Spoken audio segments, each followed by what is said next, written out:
आमी बरेचशे फावटी जर एक्सिडंट पळयत, दर दिसाक एक मनीस एक्सिडंटान वयता, कमीत कमी एक.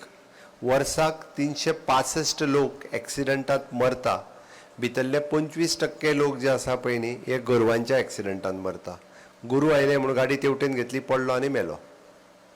आतां हेका जबाबदार कोणाक धरतले? लोक म्हणटा सरकार जबाबदार. आमी जेंकां गायी दिल्यो म्हणजे कामधेनूच्या अंतर्गत, त्या गायी घेवपाक आमी तांकां 60,000 रुपया दिल्ले. तेंचे दूध काडून जाल्यार काय तेय बी गायी रस्त्यार सोडपाक लागलेले आसा.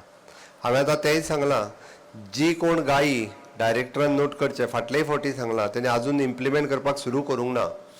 जी कामधेनूच्या अंतर्गत गाय घेतल्यान ती जर रस्त्यार दिसत जाल्यार तेजी स्कीम कायमची बंद करणी, सगळे पयशे परत भरूंक लाय ताका. गरज आसा. कारण ते गायक जर आमी 60,000 रुपया दिल्या, तुका दूध काडपाक आनी दूध विकपाक दिला, ती रस्त्यार सोडूंक दिवंक ना. ते गायीक तरी रस्त्यार सोडची न्ही. म्हणून कामधेनूच्या अंतर्गत दिल्ल्यो गायी ह्यो रस्त्यार दिसत जाल्यार तेजी पूर्ण स्कीम बंद करून सगळे पयशे रिकवर करून घे. सरळ आसा. कारण आमकां आनीक समस्या क्रिएट करपाची ना. आमी तुका धंदो करूंक दिले आसत जाल्यार त्या लोकांक मारूंक दिवंक ना.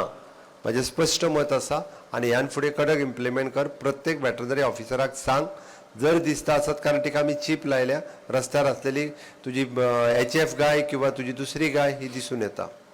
म्हाका खबर आसा, कारण हांव स्वता डेरी चलयतां. जे गोमांचल डेरी त्यांनी सांगले त्या प्रमाणे म्हजी स्वताची डेरी आसा. 700 ते 800 लिटर डेली दूध आमी गोवा डेरी किंवा सुमूल हाका घालता. त्या ती तांच्योय समस्या आनी बाकीचे सगळे प्रॉब्लेम्स खबर आसा, म्हणून ह्या विशयाचेर हांव उलयतां.